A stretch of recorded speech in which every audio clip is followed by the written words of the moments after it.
Plastic के सिवा हम सोच ही नहीं सकते कि हम अपना day to day life complete कर सकते हैं। उसी के साथ में और एक चीज है जो कि जिसके सिवा भी हम ये नहीं सोच सकते कि हमारा डे टू डे लाइफ जो है वो रहेगा, वो है कागज। यानी हम देखते हैं कि आज हमारी आदत ऐसे बन गई है, कहीं पे भी हम अगर जाते हैं इवन फॉर द होटल और वहां पे हमें टेबल पे टिश्यू पेपर नहीं दिखा तो हमें लगता है कि अरे क्या है, ये कैसा होटल है। हम अगर टॉयलेट भी जाते हैं और वहां पे हमें टॉयलेट पेपर नहीं दिखा तो भी हमें लगता है अरे कि ये क्या है, मैं कैसे अपना हाथ तक क्लीन करूं। लेकिन क्या ये सस्टेनेबल थिंग है? और हम आज से पहले कुछ साल पहले ऐसे ही जीते थे जैसे हम आज सोचते हैं? हमारी जो जरूरत थी या हमारी जो आदत थी वो एकदम सस्टेनेबल थी। हम एकदम सिंपल हमारे साथ में हैंडकरचिप ये कैरी करते थे ताकि हमारे कभी भी हाथ गीले हुए गंदे हो तो हम उसको पोंछ सके और वो नैपकिन हैंडकरचिप को हम फिर से धो के सस्टेनेबल तरीके से रहते थे। लेकिन कागज या ये सस्टेनेबल है या अभी नहीं है, पहले हम ऐसे ही जीते थे या ऐसे ही कागज बनते थे जैसे आज बन रहे हैं। तो मैं आपको बता दूं कि टिश्यू पेपर आपको लगता है कि आपने एक बार यूज किया और उसको फेंक दिया, लेकिन एक टिश्यू पेपर बनने के लिए जो पेड़ कटा है उसको बनने के लिए कितना टाइम लगा, कितनी मेहनत लगी। आज पूरे दुनिया में हर साल 2 करोड़ पेड़ सिर्फ कागज के लिए कटते हैं और उसमें से अगर हम देखें तो हर 2.5 सेकंड में एक पेड़ कट रहा है बिकॉज आपको कहीं पे टिश्यू पेपर चाहिए। तो इसका अगर हम देखते हैं, लेकिन आज की जो कहानी है वो भारत के ऐसे एक गांव की है जो कि पूरे दुनिया में फेमस है। एक जिसका नाम है सांगानेर। सांगानेर ये जो गांव है वो है बसा राजस्थान में और वो that is near to Jaipur. ये दुनिया में इसके लिए फेमस है कि ये सस्टेनेबल कागज तो बनाता ही है, लेकिन ये विलेज है हैंडमेड पेपर का। हैंडमेड पेपर यानी ऐसा पेपर जो 100% विदाउट मशीन ये हाथों से बनाते। और ये इनकी जो कला है वो आज की नहीं, आज से 500 साल से पहले भी इनके पूर्वज हाथ से कागज बनाते थे और आज भी ये ऐसे ही कागज बनाते। आज सिर्फ ये भारत देश में नहीं बल्कि दुनिया में ये एक्सपोर्टर है और दुनिया को इनको ये सभी इनको जो नाम है वो है कागजीज। कागजीज ये नाम कागज से पड़ा है और उनको ऐसे ही सभी लोग जानते।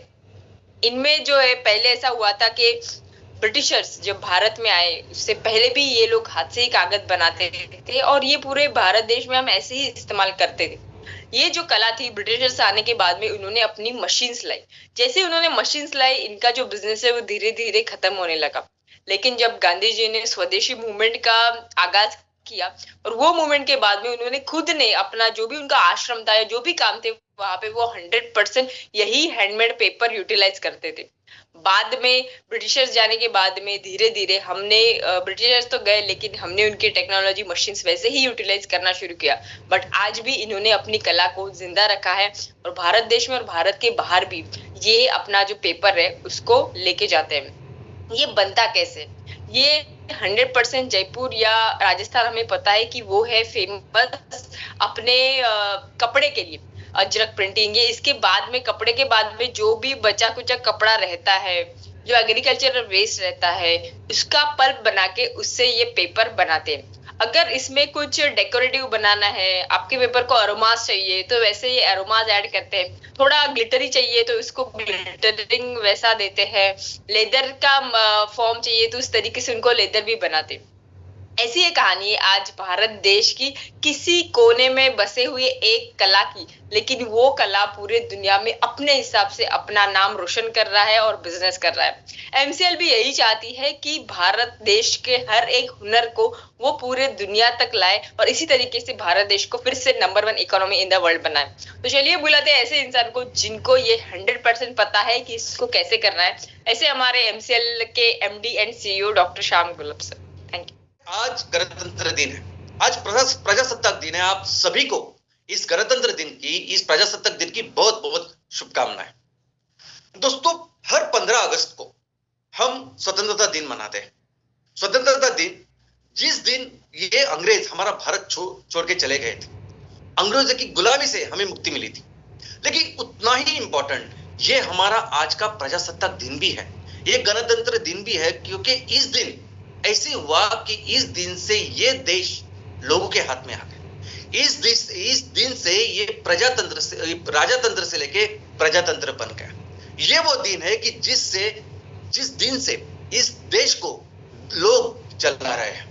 दोस्तों, ये बहुत महत्वपूर्ण है समझना, क्योंकि इसके पहले यानी 1947 में जब हमें आजादी मिली, उसके पहले लगभग 300 साल तक अंग्रेज यहां हमारे देश में थे। उस 300 सालों में से 150 साल इस अंग्रेजों की एब्सोल्यूट सत्ता थी इस देश के ऊपर। लेकिन ये अंग्रेज आने के पहले क्या सिस्टम था, कैसे ये देश चलते थे? तो हमारे इस अखंड हिंदुस्तान में कई सारे राजा है और कई सारे सल्तनतें थी, कई सारे शहंशाह थे, और ये राजा ये शहंशाह अपने तरीके से उस राज्य को अपनी सल्तनत को चलाते थे। राजा के बाद राजा का बेटा ही राजा बनता था, और इसी तरह से एडमिनिस्ट्रेशन और तंत्र चल रहा था। और दोस्तों, ये बात सिर्फ अंग्रेजों के पहले ही नहीं, लेकिन जब से हमारी संस्कृति का उदय हुआ है, यानी हमारा प्राचीन भारत, मध्ययुगीन भारत, जब से ये संस्कृति की शुरुआत हुई है, तब से लेके अभी तक, अंग्रेज आने तक, हम जब से स्वतंत्र हुए तब तक यही तरह था एडमिनिस्ट्रेशन का। ऐसी ऐसी कोई भी सल्तनत चलती थी। इनफैक्ट सिर्फ भारत में नहीं, पूरी दुनिया में जहां जहां संस्कृतियां थी, जहां जहां सभ्यता थी, जहां जहां देश की शुरुआत हुई थी, हर जगह देश का एडमिनिस्ट्रेशन ऐसे ही चलता था कि वहां कोई राजा था और वही राजा उस देश को चलाता था, और उसके बाद उसके वारिस जो उस गद्दी पे बैठे थे, उसी राजा को, उस राज्य को, अपनी सल्तनत को चलाते थे।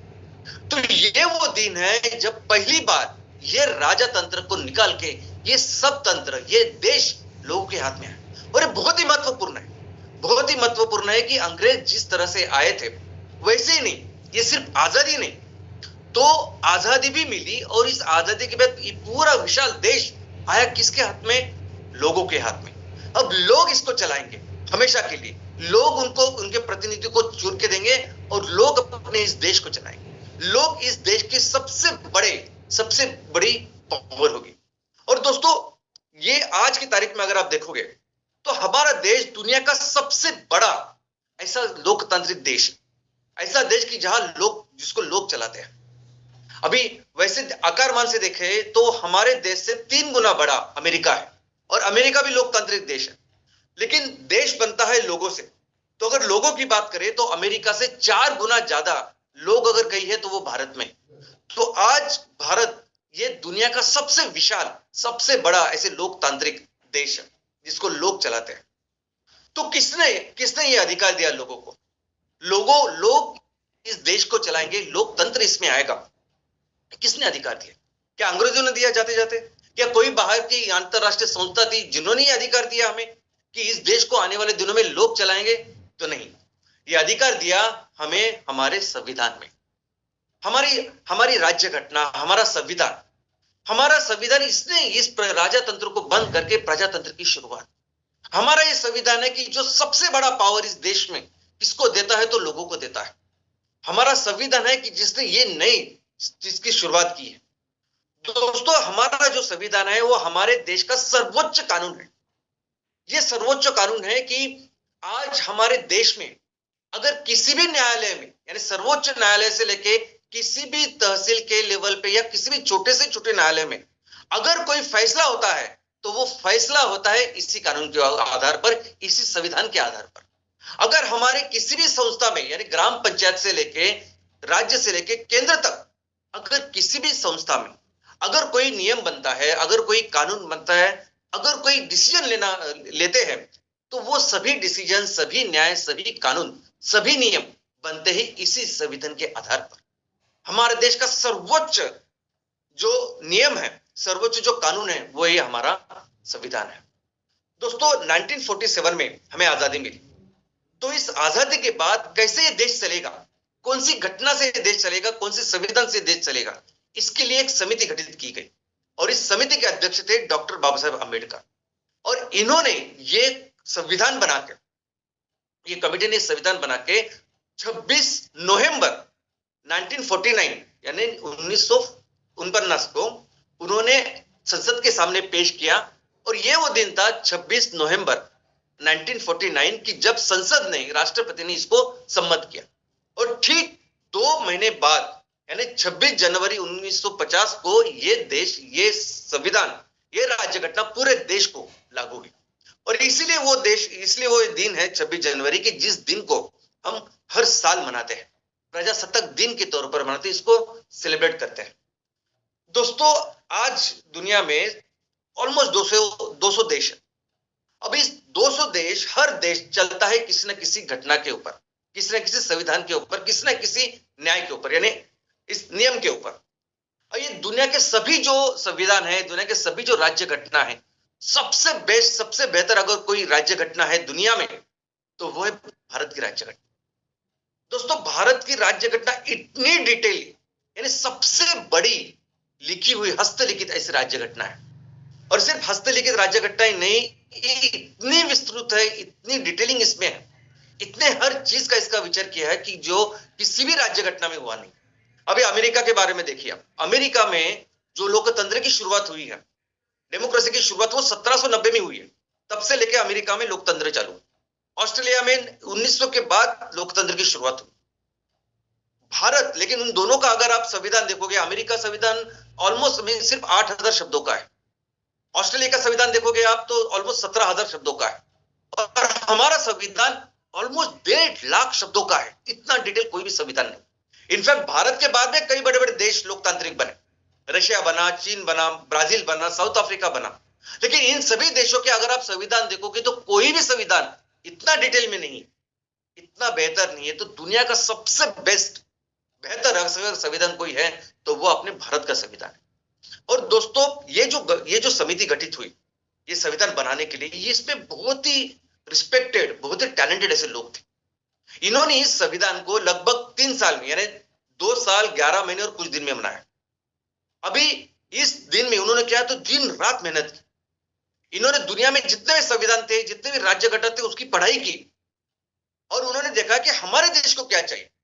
अगर हमारे देश को सही तरीके से चलाना है, हमारे देश के कुछ अलग अपनी विशेषताएं, यह बहुत अलग अलग भौगोलिक अलग विशेषताएं हैं, यह अलग अलग संस्कार है, अलग अलग कल्चर है। तो इस हर चीज का, और इसका एक इतिहास भी है। अभी 300 साल अंग्रेज थे, उसके पहला एक इतिहास है।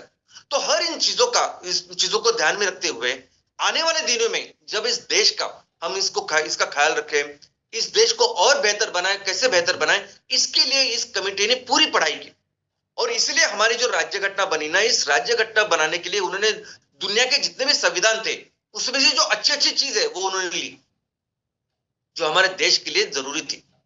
उन्होंने इस इंग्लैंड से लिया, ये पार्लियामेंट्री, संसदीय जो पद्धति है वो, यानी उसमें लोकसभा होती है, इस तरीके से वो चुनाव आते हैं, ये सब हमने ब्रिटेन से लिया हुआ है।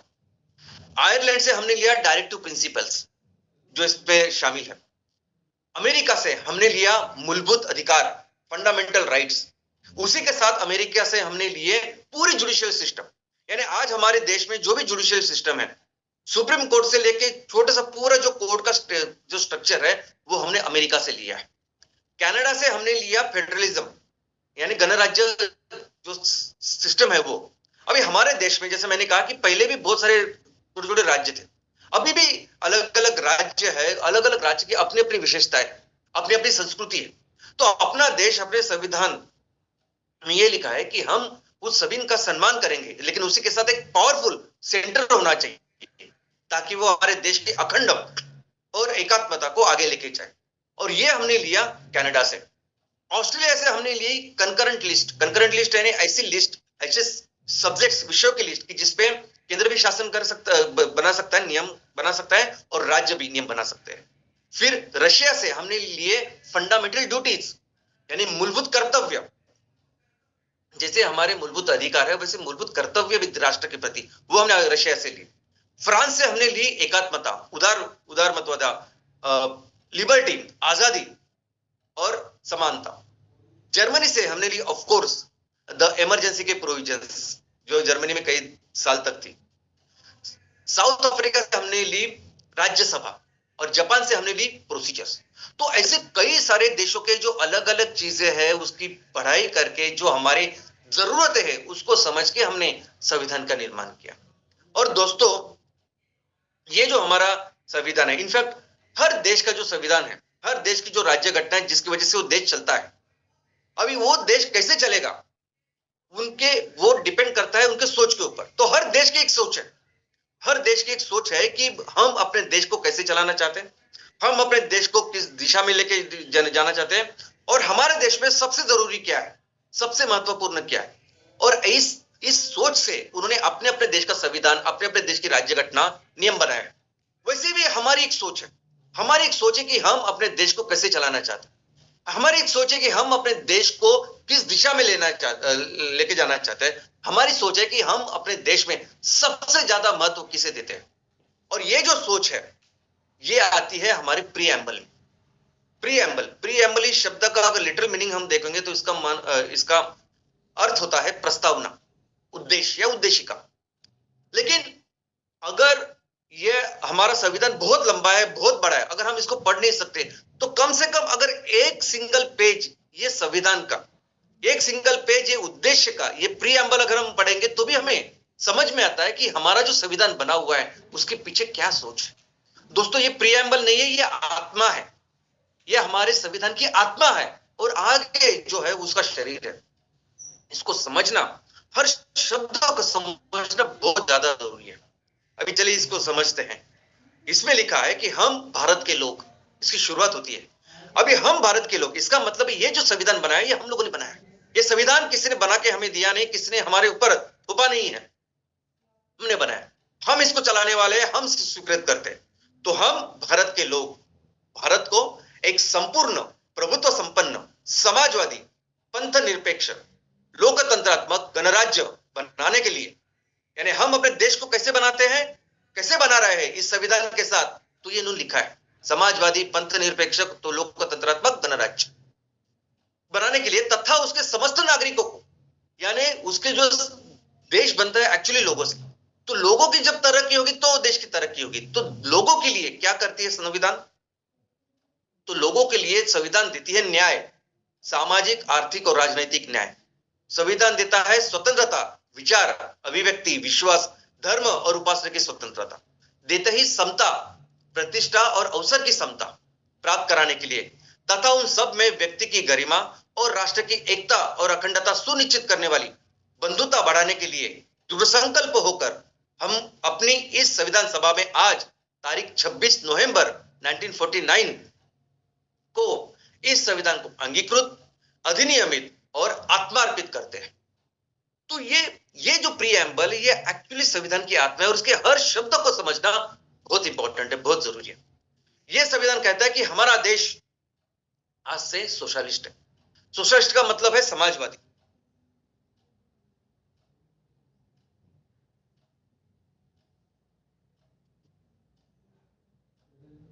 यानी हमारा देश काम करेगा हमेशा समाज के लिए, हमेशा लोगों के लिए, वो इसका अर्थ है। ये कहते हैं कि हमारा देश है सेकुलर। अभी सेकुलर का मतलब है धर्मनिरपेक्ष। अगर सेकुलर इस शब्द का हम लिटरल मीनिंग लेंगे, इसका अर्थ लेंगे, तो वो ये है कि सेकुलर का मतलब है कि जिसका धर्म के साथ कोई भी रिश्ता नहीं है, कोई भी संबंध नहीं है, उसको कहते हैं सेकुलर। यानी अगर कोई व्यक्ति को आप पूछे कि आप धर्म में विश्वास करते हैं कि नहीं, तो वो क्या हो सकता है, एक तो हाँ बोलेगा, एक तो ना बोलेगा। हाँ को हम बोलते हैं आस्तिक, और अगर धर्म में विश्वास नहीं करता है तो बोलते हैं नास्तिक। वैसे ही किसी समाज को अगर आप पूछते हो कि आप धर्म में विश्वास करते हो, और अगर वो समाज बोलता है नहीं, तो उसको कहते हैं वो समाज है सेकुलर। तो हमारा देश, ये संविधान कहता है कि हमारा धर्म के साथ कोई रिश्ता नहीं है, हमारे लिए सभी धर्म एक समान है। हमारा देश बनता है डेमोक्रेटिक, लोकतंत्र, लोक प्रजा ही इस देश को चलाएंगे। हमारा देश बनता है रिपब्लिक। इसका मतलब है हमारे देश में कोई राजा नहीं होगा। राजा कौन होगा, राजा हो गए हमारे लोग। ये देश, ये हमारा संविधान कहता है। तो इसी के साथ ये हुआ हमारा देश, इसी के साथ हमारे सभी नागरिकों को हमारा देश, हमारा ये संविधान क्या देता है, तो देता है न्याय, जस्टिस, सोशल, सामाजिक, इकोनॉमिक, आर्थिक और पॉलिटिकल यानी राजनीतिक। सोशल जस्टिस यानी सामाजिक न्याय। यानी क्या, अगर हमारे नागरिक उस समाज का हिस्सा बनना चाहते हैं, बेहतर उस समाज को करना चाहते हैं, तो उनको उस समाज का हिस्सा बनने के लिए जो भी जरूरी चीज चाहिए, ये संविधान उसको प्रदान करेगा। यानी रोटी, कपड़ा, मकान, ये तो मूलभूत चीजें है ही, लेकिन उसी को साथ अगर वो नागरिक अगर खुद को बेहतर बने, समाज को बेहतर बनाने की कोशिश करे, उसके लिए जो जरूरी चीजें होती है, यानी एजुकेशन, शिक्षा, मेडिकल फैसिलिटी और कुछ सोशल इंफ्रास्ट्रक्चर, ये सभी देना, हर एक व्यक्ति को देना, हर एक नागरिकों को देना, इसे कहते हैं हम सामाजिक न्याय। ये संविधान देता है सभी को आर्थिक न्याय। आर्थिक न्याय का मतलब है कि हर व्यक्ति अपने आप की जो आर्थिक परिस्थिति बेहतर कर सकता है उसको पूरी तरह से अवसर है। उसी के साथ राष्ट्र का ये राष्ट्र इसके लिए काम करेगा कि राष्ट्र में जितने भी संसाधन है, जितने भी रिसोर्सेस है, उसका समान उसका वितरण करे, ताकि हर व्यक्ति को वो अवसर मिले कि वो अपने आप को बेहतर से बेहतर अपनी प्रगति, आर्थिक प्रगति कर सके। ये संविधान देता है सबको पॉलिटिकल जस्टिस, यानी राजनीतिक न्याय। इसका मतलब है न्याय बनाने की इस प्रक्रिया में अगर कोई भी आना चाहता है, कोई भी इसमें पार्टिसिपेट करना चाहता है, तो सबको समान अधिकार है। अगर कोई ग्राम पंचायत का सदस्य बनना चाहता है और गांव के लिए कुछ करना चाहता है, या कोई अगर केंद्र का सदस्य बनना चाहता है, देश के लिए कुछ करना चाहता है, तो सबको समान अवसर देता है ये संविधान। इसके अलावा ये संविधान देता है बहुत सारी तरह की आजादी अपने नागरिकों को, ताकि वो बहुत बेहतर से बेहतर बने। आजादी किसकी? तो आजादी विचारों की, थॉट्स की, एक्सप्रेशन की, व्यक्त होने की, बिलीफ की, विश्वास की, फेथ की, धर्म की और वर्शिप की, उपासना की। दोस्तों, ये संविधान लोगों को हर तरह की विचार की, सोच की आजादी देता है। आप विचार कर सकते हैं, सोच सकते हैं और अपनी ये सोच लोगों के सामने रख सकते हो, लोगों के सामने रख सकते हो, समाज के सामने रख सकते हो, सरकार के सामने रख सकते हो। इसकी पूरी तरह से आजादी आज हर नागरिक को इस संविधान की वजह से है। हमें आजादी मिलती है एक्सप्रेशन की। हर व्यक्ति अपने आप में एक यूनिक है। हर व्यक्ति की अपनी एक अभिव्यक्ति है जो प्रस्तुत होनी चाहिए, और उसको पूरा हक है कि अपनी उस अभिव्यक्ति को, अपनी उस पर्सनालिटी को, अपने उस यूनिकनेस को वो बेहतर बनाए, और उसके लिए जैसे भी उसको व्यक्त होना है वो व्यक्त हो सकता है। ये संविधान आजादी देता है विश्वास की। जिस भी चीज में आप विश्वास रखते हैं आप रख सकते हो, उसको फॉलो कर सकते हैं। यह संविधान हमें आजादी देता है धर्म चुनने की। हम अपना अपना धर्म चुन सकते हैं और उसकी राह पर चल सकते हैं। यह संविधान आजादी देता है वर्शिप की, उपासना की, पूजा की। अब जिसमें भी आप विश्वास रखते हो, जिस धर्म को भी आप समझते हो, मानते हो, उसको आप फॉलो कर सकते हो, उसकी उपासना कर सकते हो। इसकी भी आजादी ये हमारा संविधान भारत के हर नागरिक को देती है।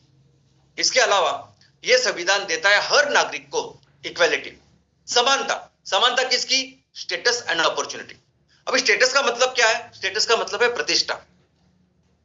अगर कोई महिला घर में हाउसवाइफ है, घर संभाल रही है, बच्चों का संभाल रही है, घर का पूरा वो सब देख रही है, उसकी प्रतिष्ठा, और कोई महिला अगर किसी कंपनी की बड़ी चेयरमैन है, दोनों की प्रतिष्ठा समान है संविधान की। अगर कोई व्यक्ति, अगर उसके पास आज जॉब नहीं, बेरोजगार है, और कोई व्यक्ति प्यून है, कोई व्यक्ति कमिश्नर है, हर व्यक्ति की अपने आप में एक प्रतिष्ठा है, और कायदे के लिए, संविधान के लिए, इस देश के लिए हर एक की प्रतिष्ठा समान यानी सेम है। वैसे ही हर व्यक्ति को उसको डेवलप होने के लिए समान अवसर ये संविधान इस देश में प्रदान करता है, और ये बहुत जरूरी है। तो ये कहता है कि सबको समान अवसर मिलना चाहिए, और ये अवसर उसमें प्रमोट करना चाहिए कि आप करिए, सपोर्टिव ऐसा काम ये संविधान देता है। इसके अलावा ये संविधान बताता है कि हर एक व्यक्ति में, जो भी हमारे देश के नागरिक है, इस देश में भाईचारा, बंधुत्व, इसका विकास होना चाहिए। हर एक व्यक्ति की अपनी गरिमा है, प्रतिष्ठा है, डिग्निटी है, उसका सम्मान रखते हुए हर एक व्यक्ति अपने एक दूसरे के साथ भाईचारा, बंधुत्व बना के रखे। ये बनाना बहुत जरूरी है, ताकि ये फिर हमारे देश को अखंड एकात्मता हमेशा बनाए रखेगा। दोस्तों, ऐसी आप अगर हमारे ये जो संविधान है, ये संविधान की अगर विशेषताएं देखेंगे, ये अभी तक हमने जो देखा वो था प्रीएम्बल हमने सोचा, पढ़ा, और उसकी आत्मा, वो सोच हमने समझी। लेकिन हमारे इस संविधान में कई सारे विशेषताएं, और ये विशेषताएं अगर डिटेल में अगर आप पढ़ोगे तो बहुत टेक्निकल, बहुत बड़ा हो जाएगा। लेकिन अगर आप किसी भी एक विषय में जाके पढ़ेंगे तो हमें पता चलेगा कितनी डिटेलिंग की है। इतनी डिटेलिंग दुनिया के किसी संविधान में नहीं है। और हमारा संविधान सर्वश्रेष्ठ सिर्फ इसलिए नहीं है कि वो सिर्फ बड़ा है, हस्तलिखित बड़ा, ऐसा नहीं है। हर चीज की जिस तरीके से इन कमिटी ने, सभी माननीय सदस्यों ने जिस तरह से उसके ऊपर विचार किया है, जो भी पॉसिबिलिटी है, जो भी मुमकिन से मुमकिन अगर पॉसिबिलिटी है, जो हो सकता है, उसका विचार उसमें किया। इतनी डिटेलिंग, इतना अच्छे तरीके से ये संविधान बनाए रखा है। लेकिन इसमें सबसे महत्वपूर्ण चीज, यानी ये हर एक चीज है, हर एक पॉइंट इसमें जो अभी आप देख रहे हैं, हर एक पॉइंट के ऊपर एक वेबिनार हो सकता है, इतना इंपॉर्टेंट पॉइंट है। लेकिन जो चीज आज मैं आपके सामने रखना चाहता हूं वो ये है कि ये संविधान सबसे ज्यादा महत्व, सबसे ज्यादा पावर किसको देती है? सबसे ज्यादा तो वो है लोग। संविधान ये कोशिश करती है कि सब जो पावर है वो लोगों के साथ, हर चीज के हर लेवल पे जो भी कुछ करना है देश के लिए, तो संविधान ये कोशिश करती है कि हर कुछ लोग उसमें शामिल, लोग उसको करें। संविधान ये कहता है कि हर व्यक्ति उसके लिए समान है। अभी ये समानता भी बहुत इंपॉर्टेंट है दोस्तों, क्योंकि हर व्यक्ति, यानी अगर इस देश में आप सबसे बड़े टैक्स पेयर हो एंड बहुत सबसे अमीर हो, और यह व्यक्ति शायद वो बहुत गरीबी में रहता हो, वो कमाता भी नहीं अच्छी तरीके से, लेकिन संविधान के लिए, अपने देश के लिए दोनों के पास सिर्फ एक ही वोट है, सब समान है। और बहुत सारी जगह में ऐसा नहीं है। इनफैक्ट हमारे देश में भी आजादी के पहले एक इलेक्शन हुआ था, अंग्रेजों ने वो इलेक्शन किया था 1920 में, 1920 में। और उसमें जब इलेक्शन किया था तब कौन वोट कर पाता था, कौन मतदान कर पाता? तो उसके लिए एलिजिबिलिटी थी, यानी अगर आपके पास प्रॉपर्टी होनी चाहिए, आप गवर्नमेंट को टैक्स अगर दे रहे हो तो ही आप कर सकते हैं। महिलाओं के लिए कोई ऐसी चीज नहीं थी, महिलाओं को बहुत संघर्ष के बाद थोड़ा सा उनको वो पार्टिसिपेशन मिला था। लेकिन हमारा ये संविधान सभी को समान न्याय देता है, सभी को चुनने का बराबर का अधिकार देता है। और इसलिए जरूरी है कि हम इस उत्सव को मनाओ, इस दिन को मनाएं। ये बहुत बहुत बहुत इंपॉर्टेंट है, क्योंकि ये संविधान, ये देश ऐसा है कि ये संविधान हम सबको उचित न्याय, उचित आजादी और सबको समानता देती है। और ये वो दिन है जब इस सभी चीजों का हमने उत्सव मनाना चाहिए, इसको सेलिब्रेट करना चाहिए। प्रजासत्ताक दिन वो दिन है दोस्तों, प्रजासत्ताक दिन वो दिन है कि अगर आप देखोगे तो इस दिन हमारे यहाँ दिल्ली में बहुत बड़ी परेड होती है। परेड किसकी होती है? तो परेड होती है हमारे जो देश में जो अलग अलग संस्कृति और सभ्यता है उसकी, हमारी जो डाइवर्सिटी है उसकी। दोस्तों हम देखोगे किलोमीटर के ऊपर बोली भाषा बदलती है, लोगों का रहन सहन ढंग बदलता है, लोगों की कल्चर बदलते हैं। और ये सुपर स्पेशलाइजेशन, किसी भी सभ्यता, किसी भी सिविलाइजेशन का, किसी भी सोसाइटी का सुपर स्पेशलाइजेशन है। दुनिया के किसी भी कोने में इतना विकास संस्कृति का हुआ नहीं है। ये इतनी ज्यादा बोली भाषा है ना, इतने अलग अलग तरह के कपड़े पहनते हैं, काम करते, सब कुछ करते, ये बहुत बड़ा सुपर स्पेशलाइजेशन, हम बहुत आगे है, बहुत डेवलप्ड है। और यही दिन होता है कि जिस दिन जब हमारी ये सभी सभ्यताएं का दर्शन होता है, इसको हम सेलिब्रेट करते हैं। और ये दुनिया का बहुत बेस्ट ऐसा देश है। ये वो दिन है कि जिस दिन पे हमें इन सभी लोगों को याद करना चाहिए, उनको श्रद्धांजलि अर्पित करनी चाहिए कि जिन्होंने इस देश के लिए, इस संविधान बनाने के लिए अपना सब कुछ निछावर कर दिया। लाखों लोग हैं जिन्होंने पूरी जिंदगी अपनी दी, कई लोगों ने अपने अपने प्राणों की आहुति दे दी। और ये इसलिए नहीं दी, देखो आप एक बात समझिए कि सिर्फ आजादी के लिए नहीं, अभी कुछ ऐसा नहीं कि उन्होंने आजादी ली और खुद के लिए कुछ किया। उनका एक ही सपना था कि ये आजादी आए और लोगों के हाथ में चले जाए। तो इन्होंने जो कुछ किया ना, इनका हम कभी भी इनको भूल नहीं सकते। तो ये वो दिन है कि जब इन सभी को श्रद्धांजलि अर्पित करनी चाहिए।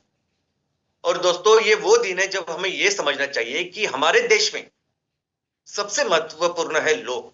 हमारे देश को चलाते हैं लोग। ये देश हमेशा लोग ही चलाएंगे, लोगों के द्वारा चलाएंगे और लोगों के हित के लिए चलाएंगे। ये वो दिन है कि जो हमें याद दिलाता है कि हमारे यहाँ सबसे बड़ी ताकत अगर कोई है तो वो है लोग। हमारे देश का, संविधान का, हमारे देश चलाने का अगर कोई पर्पस है तो वो है लोगों को बेहतर करना। ये हमेशा हमें समझना चाहिए। और आज तो ऐसी परिस्थिति बनी हुई है कि ये इसको बहुत अच्छी तरीके से समझना चाहिए। आज ऐसी परिस्थिति पूरे दुनिया में है कि ये हमें जरूरत है इन सभी प्रिंसिपल्स की, ये तत्व की। ये जो मूल तत्व है, जिस तत्व के ऊपर आज संविधान चल रहा है, हमारा देश चल रहा है, ये तत्व जो हमारे महान जो स्वतंत्र सेनानी थे उन्होंने सोचे थे हमारे देश के लिए, इसको डेवलप बनाने के लिए इन तत्वों को समझना, इनको उनका अंगीकार करना, इनको इंप्लीमेंट करना, उनको हर चीज में इन तत्वों को समझ के उस तरह से काम करना बहुत जरूरी है। आज हम बिजनेस कर रहे हैं, इतने सारे लोगों के साथ अगर बिजनेस कर रहे हैं तो हर सिर्फ एमसीएल नहीं, तो हर व्यक्ति, हर इंस्टीट्यूशन, हर बिजनेस करने वाले जो संगठन है उसको ये समझना बहुत जरूरी है। आज बहुत बहुत ज्यादा जरूरी है, मैं समझता हूं। यानी पहले कभी भी इतना जरूरी नहीं था जितना आज ये जरूरी है इन तत्वों को समझना। और इसका कारण है विषमता, कारण है तेजी से फैलती हुई विषमता। दोस्तों, आज बहुत बुरी तरह से ये विषमता दुनिया में फैल रही है। ये सिर्फ भारत में नहीं, भारत हो, अमेरिका हो, दुनिया के किसी भी देश में आज विषमता है, हर जगह विषमता है।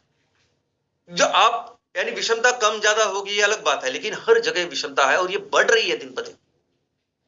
जब भी कोई विकास कैसे होता होगा किसी देश का, तब होगा जब रिसोर्सेज डेवलप हो गए, जब बिजनेसेस हो गए, जब हम वो संसाधनों को बेहतर से बेहतर करेंगे। तो आज की तारीख पे जिस तरह से विकास हो रहा है, डेवलपमेंट हो रहा है, उस तरह से वो सही दिशा में नहीं है, जिसकी वजह से विषमता बढ़ रही है। पिछले ही हफ्ते ऑक्सफैम इंटरनेशनल ने वो एक रिपोर्ट, इस साल का रिपोर्ट पूरी दुनिया के सामने रखा, और दुनिया के सामने क्या रखा कि किस तरह से विषमता बढ़ रही है। और उन्होंने ये भी कहा कि ऐसा भी नहीं हो रहा है कि जब ये विषमता है, यानी कोई अगर संकट आता है पूरी दुनिया के ऊपर, पूरी दुनिया के अगर कोई ऊपर संकट आता है तो गरीब और अमीर दोनों के ऊपर सेम उसका परिणाम होना चाहिए, लेकिन ऐसा नहीं हो रहा है। यह रिपोर्ट क्या कहता है कि 2020 में जब कोरोना आया, उसके बाद उस संकट के बाद अर्थव्यवस्था का स्पीड जरा कम हुआ, लेकिन उसके बाद भी अगर आप देखोगे तो उसके बाद भी उस संकट के कालावधि में भी अमीर और ज्यादा अमीर हो गए, गरीब और बहुत ज्यादा गरीब हो गए। और ये रिपोर्ट ये कहता है कि ये सिर्फ और सिर्फ हो रहा है क्योंकि जिस तरीके से बिजनेस हो रहे हैं पूरी दुनिया में, वही कारण है। आज जहां भी बिजनेसेस हो रहे हैं ना, उस बिजनेसेस में ये लोग जो बिजनेस करते हैं वो कभी भी लोगों का ख्याल नहीं करते। ये लोग जो बिजनेस करते हैं उनके एक सिस्टम है, व्यवस्था है, बस अपने ही लोगों में वो बिजनेस करते हैं। वो कभी भी अपने लोग यानी समाज, लोग जहां वो बिजनेस कर रहे हैं, लोगों का बिल्कुल ख्याल नहीं रखते। और ये बेसिक कारण है, बेसिक चीज है। और अगर हमें इस समाज को इस विषमता से बाहर निकालना है तो यही एक तरीका है इसको बंद करने का, इसको रोकने का। क्योंकि डेवलपमेंट, विकास होगा सिर्फ और सिर्फ बिजनेस की वजह से, व्यापार की वजह से। और इसमें अगर आपने लोगों को नहीं लिया तो ये नहीं हो सकता। और इसमें बहुत बहुत अभिमान लगता है हमें भारतीयों को, एक ऐसे व्यक्तियों की जैसे जिन लोगों ने संविधान के लिए सोचा है, ऐसे ही हमारे उद्योजकों ने भी ऐसे सोचा। जब उद्योजकता की बात आती है, जब बिजनेस की बात आती है, तो हमारे भारतीय उद्योजकों को या उद्योग, इस उद्योग के जनक हम जिसके कहते हैं, जमशेदजी टाटा, उनके भी विचार वैसे ही है। जिन लोगों ने संविधान बनाया, जिस विचार के साथ उन्होंने संविधान बनाया, और संविधान में पूरी ताकत, पूरे सब कुछ जो दिया वो लोगों को दिया, जो सोचा लोगों के बारे में सोचा, सुप्रीम पावर लोगों को दी, सब कुछ लोगों के हाथ में दिया। सेम सोच के साथ इन व्यक्ति ने भी बिजनेसेस की शुरुआत की। बिजनेसेस उन्होंने खुद के लिए, खुद के फायदे के लिए नहीं, सिर्फ और सिर्फ लोगों के लिए किए, इस सोच के साथ किए। अभी उनके सोच, उनके विचार अगर आप देखोगे तो क्या कहते हैं वो कहते हैं कि जब भी हम कोई बिजनेस का निर्माण करते हैं ना दोस्तों, ये बिजनेस का बेसिक पर्पस होता है लोग सिर्फ स्टेक होल्डर नहीं होते। ये हर बिजनेस का पर्पस होता है कि लोगों को बेहतर करना है, सोसाइटी को बेहतर करना है। आज की तारीख में जो भी बिजनेसेस हो रहे हैं, हम लोगों की तरफ कैसे देखते हैं? हम लोगों को देखते हैं कस्टमर जैसे।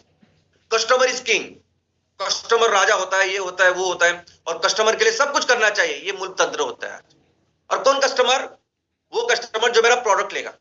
अगर मैं पेन बना रहा हूं तो वो जो लेता है वही मेरा इंपॉर्टेंट है, उसका ख्याल रखना है। अगर मैं कार बना रहा हूं तो वो कस्टमर, उसका ख्याल रखना है। मैं मोबाइल बना रहा हूं तो उसका ख्याल रखना है। लेकिन अगर मेरी फैक्ट्री किसी राज्य में है, अगर मेरी फैक्ट्री किसी जिले में है, किसी गांव शहर में है, वहां के रहने वाले लोगों का कोई विचार नहीं करता कस्टमर के बारे में, लेकिन लोगों के बारे में, उस समाज के बारे में क्या हम कर सकते हैं उस समाज के लिए कोई विचार नहीं करता।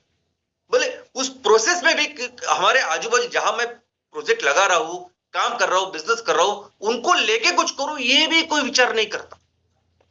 क्योंकि ये जो जिस तरीके से बिजनेस चल रहे हैं हर जगह, यही एक्चुअली कारण है इस विषमता का, जो तेजी से बढ़ रहा है हर साल। ये ज्यादा से ज्यादा हो रहा है। इसका अभी पिछले हफ्ते ही हमने देखा ये रिपोर्ट। और ऐसी परिस्थिति में बहुत जरूरी है ये हमारे बिजनेसेस, जिस तरीके से अभी हम बिजनेस कर रहे हैं ना, हर लेवल पे हम कोशिश कर रहे हैं कि लोगों को ले, यही तरीका है और ये सबसे महत्वपूर्ण है।